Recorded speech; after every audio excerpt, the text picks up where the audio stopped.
This is the new Fisker Ocean, and it's a car that we have been eager to get our hands on. A car that you have been eager for us to get our hands on for a very long time. Why? Well, because it's the world's longest range electric SUV, one of the most sustainable EVs ever made, and potentially one of the best value for money EVs ever made. But more important than all of those things put together, it's just really cool. The Fully Charged show is generating positive energy with its live events all around the world. Next up, it's Fully Charged Live Canada. Get your tickets today.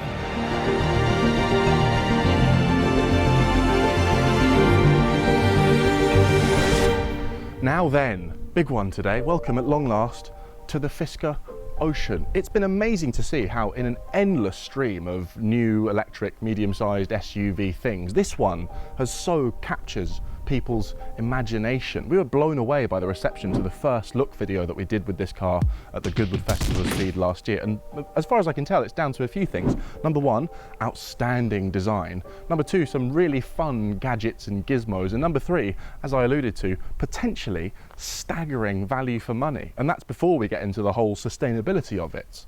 And just a little bit of backstory very quickly. This is, of course, a new car from Henrik Fisker. It's the second car brand to come from Henrik Fisker, the legendary car designer who's brought us some of the most beautiful cars of the 21st century, BMW Z8, Aston Martin DB9, you may have heard of them. And his first attempt at a car brand was sadly not long for this world, but they were working on some pretty maverick stuff that was fairly ahead of its time. The 2011 Fisker Karma was the first premium electric car, predating even the Tesla Model S. Also the first car designed with a moustache.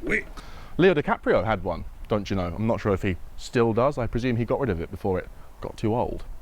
The point is, Fisker has been all about sustainability for a very, very long time. It's no PR spiel, it is absolutely central to the brand. Who gave an SUV the right to look this good? You can certainly tell that the man in charge is a car designer because it is boxy and chunky and muscular and brawny, and I think it looks fantastic.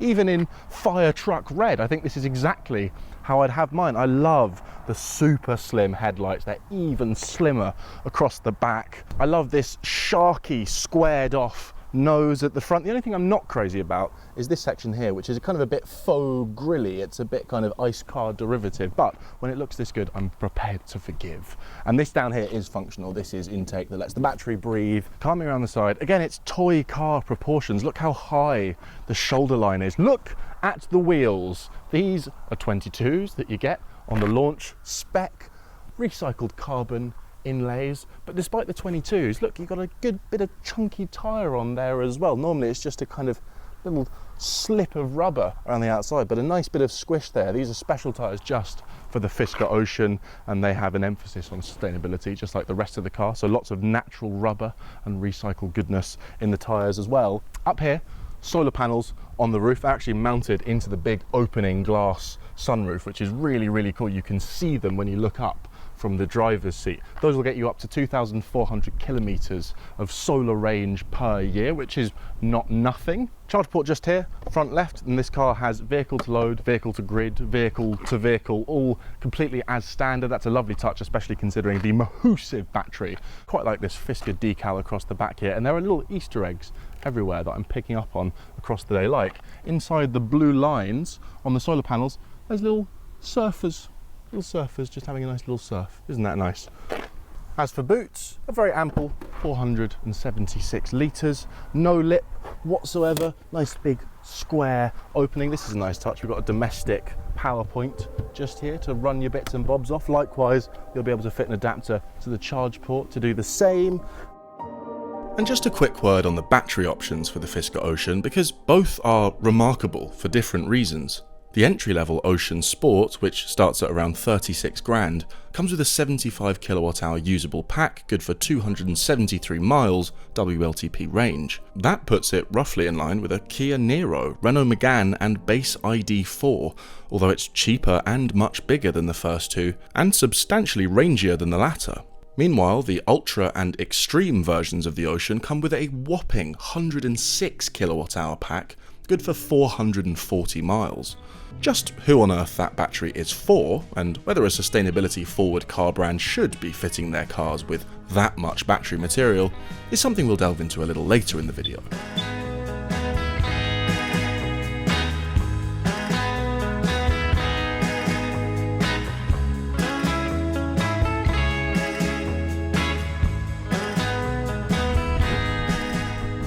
Interior of the Fisker Ocean. This is all new to me, because when we had the first look at this car at Goodwood last year, it didn't really have an interior. It was sort of just a design model. I'm not in it because this is a show car. I'm not allowed to climb inside. So, a couple of hours with it. What do we reckon?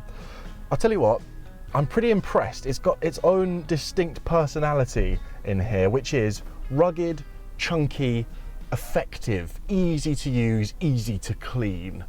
I'll give you a few examples of what I mean. These gigantic, easy to press, massive buttons on the steering wheel are going to make a lot of people very happy. They used to say of old Range Rovers that they were designed to be operated wearing thick gloves, and you kind of get that same feeling in here with these big old chunky buttons. You're not going to press one by accident. They're not haptic. It's just easy. And likewise down here, this is going to make people very, very happy. We've got dedicated big clicky buttons for our volume, for our fan speed, for all the stuff that you would want big clicky permanent buttons for, like that. And that really sums up the personality of this interior. Material choice, it's not super premium. There's some plasticky stuff and some rubbery stuff. There's some fun stuff too. For example, we have this gigantic touchscreen, which at the push of a button can swivel and go into your cinema mode so that you can watch films in 16:9 while at the charging station. Actually not that fussed about this spinning screen, which is optional because it sort of protrudes a bit too much, so I can't really see part of it when it's in this mode. And also, what I've found, and this is a tall guy problem, when I'm driving, I'm slightly banging it with my knee and it moves a bit, and that makes me a bit nervous. What is certainly not a gimmick, and what I am a very big fan of, is California mode. So we pull this back, we hold it, and 8 pieces of glass open, both front windows, both back windows, both doggy windows in the boot, which the pups are going to go crazy for, the gigantic sunroof, and the glass in the rear hatch. I don't know why it makes me so happy that the glass in the rear hatch can drop down, but it do. And actually there's a button on the key where you can open just that, so that you can just chuck your shopping in the back without having to open the entire tailgate. This, while driving slowly, is not a million miles away from being in a convertible. It's delightful. What else? Oh, love the thickness of this steering wheel. It just feels really thick and chunky to hold. Again, really aligns with the personality of the car. Oh, tacho tray. We've got to talk about that. I've never seen one of these before in a car. Look at this. Come on. Passenger gets one too, look. Look at that little laptop stand. I've just been jotting notes down for this video. I actually do write notes. You wouldn't believe it watching. That's quite a nice little touch. We've got some unusual little cubby storage bits under both seats. We've got big old pockets in the door, storage galore, headroom and space galore. It's a very, very roomy cabin, even for a car of this size. And just effective and chunky.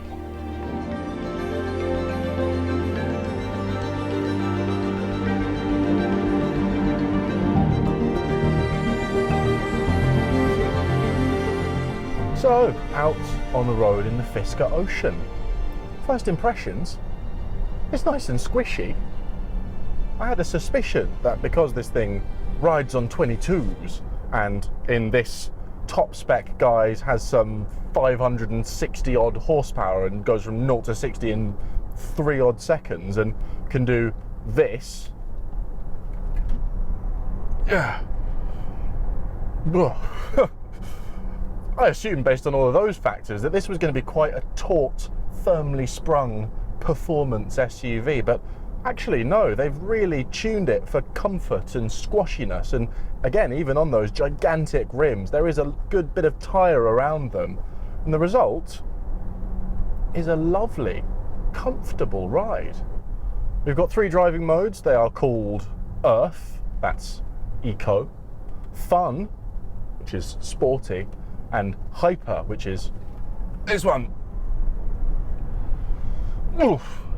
You know, I've spent a few days in a Tesla Model S Plaid recently, and it has completely broken my brain as far as what constitutes fast. But even off the back of that, this feels quick. Speaking of unnecessary, this is fun. Let me just go into the settings and show you this thing, what I found. There's a boost mode on this car, which provides a burst of maximum acceleration, even beyond hyper mode. But here's the thing. You only get to use it 500 times across the car's entire life. This one rolled off the production line a couple of weeks ago, and it's already been used 9 times, which shows you what a bunch of children motoring journalists are. Obviously, I am quite tempted to make it 10, but this is a fairly busy piece of road, and you know what? It's quick enough. I'm actually just going to go back into Earth mode and be a mature grown-up. Visibility is okay. The thing about these high-shouldered, small-windowed, muscular designs, not unlike the Polestars, is it does slightly inhibit visibility. I'm glad that we've got a 360 camera and whatnot, because I'm not entirely sure where the corners of the car are in these directions, but I'm sure you'd get used to it.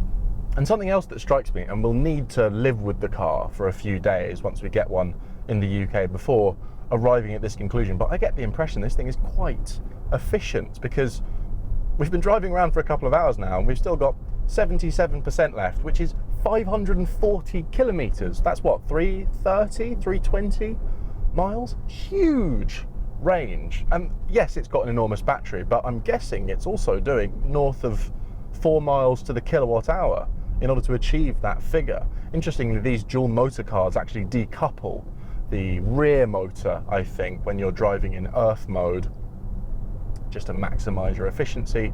If you go up into the higher modes, or if you just stand on it in Earth mode, it brings in that rear motor as well. And let's just take a little moment to really get deep into the sustainability of this car and of the Fisker brand, because I'm sure everyone's going to get very excited about the gigantic wheels and the tacho trays, but this is the most important thing about Fisker. These guys proclaim themselves to be a climate change company who happen to build cars and not a car brand. It's absolutely central to everything they do.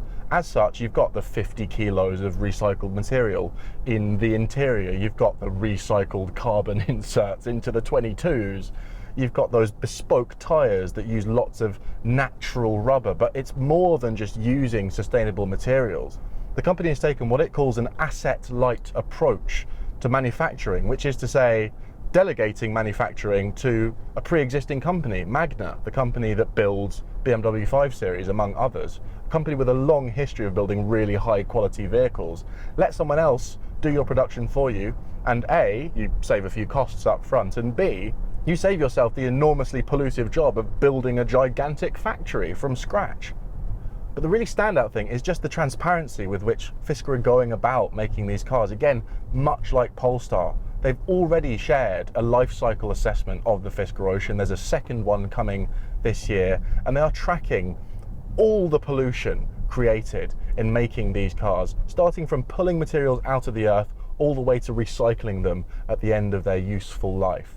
And we do have to take these life cycle assessments with the tiniest pinch of salt, because they're a little bit wishy-washy, they're not standardized, people miss out different things, and there's not that many others to compare it to, because not many brands are being this open and transparent about how much carbon they're creating in manufacturing their cars. But I can say this, Fisker's initial life cycle assessment of the Ocean finds that this car is 20% less pollutive from the start of its life to the end than the previous least pollutive car, which was the small battery single motor Polestar 2. 20% less.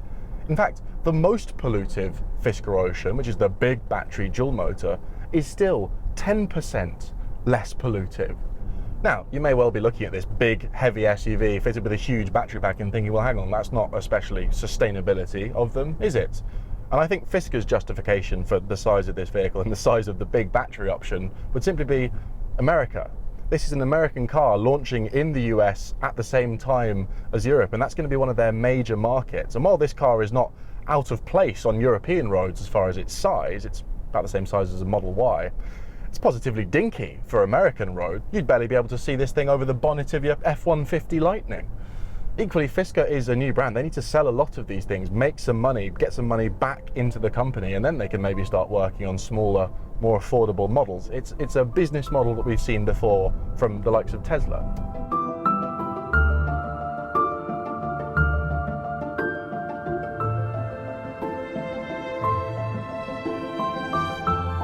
backseat jack test. This is a biggie, this one, because have a look at this. Have a look at this, would you? Oh blimey. Oh blimey, I've got so much room. Floor isn't too high, knees aren't too high, headroom for days, even with this big glass sunroof and this big kind of beam that's going across the top just above my head. Very, very spacious, and California mode is even more delightful back here with this gigantic sunroof open. It's very roomy back here. This is nice as well, look, that pops down, a couple of USB-Cs just in there. I like this strip of fancy fabric that runs through the middle of the seats. Again, I like this material. It doesn't even feel like it's trying to be vegan leather. It's a bit wetsuity almost. It feels like it'll be very easy to wipe down and clean. I like these slightly woven floor mats, which again are entirely recycled. I do want to ever so slightly just dial back the praise I gave this car as far as build quality. Now that I touch a few more things, there's a little tiny bit of shonkiness and creakiness here and there. That may well just be because this is one of the very first Fisker Oceans to roll off the production line at Magna. They may well and probably will get better and better at these. But with that being said, I would say the build quality in here is far beyond what you would typically expect from a brand new car from a brand new car brand. And again, I'm inclined to forgive a little bit of creakiness and plasticky-ness here and there because of the overall sense of rugged charm, much like myself. Another aspect of the car I'm hoping will quickly become tighter is the infotainment system.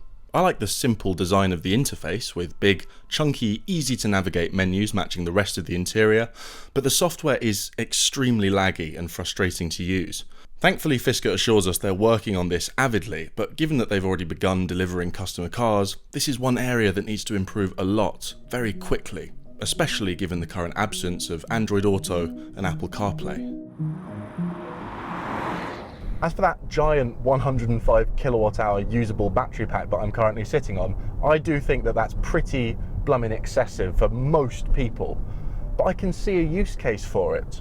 If you live in some far-flung corner of Iowa, Idaho, Utah, and you love to get lost in the wilderness with some mates on the weekend and camp out, and your dream is an electric vehicle that can get you there, run your campsite for a couple of days, and then get you home without having to worry about the poor charging infrastructure where you live.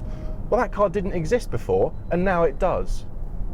In an ideal world where we have adequate charging infrastructure globally, I think a car with a battery this size and this much range is redundant. I just don't think we need them, but we're not living in that ideal world yet. And while that's the case, I think this car with its big battery is going to be very appealing for outdoorsy types who live in the middle of nowhere.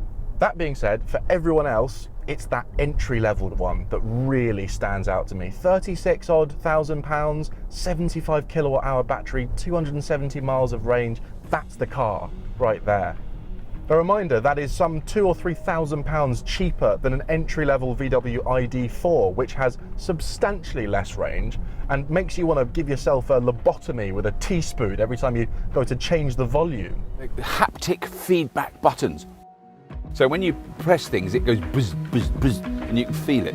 Please support our Stop Burning Stuff Patreon and help us to tackle misinformation about electric vehicles and clean energy. So, Fisker Ocean, worth the wait? Worth the hype? I'm thinking yes. It's so wonderful to see another car brand come along with sustainability at its core. It's not one of their key principles, it is the thing around which the entire company is built. They're building the greenest cars possible, they're showing everyone else how it's done, and they're doing it with this sense of real fun, with this kind of rugged, outdoorsy personality that's really, really appealing. Moreover, I think this car is really well judged to appeal to both an American and European customer, which is quite a hard thing to do because they are quite different. In the same way that the MG4 showed up and completely rearranged our idea of what we could reasonably expect from a sub 30 grand EV, I think this is going to do the same thing for the next category up, because there's nothing at this price point that gives you this much space, practicality and style. So there we go, Fisker Ocean. The hype is real.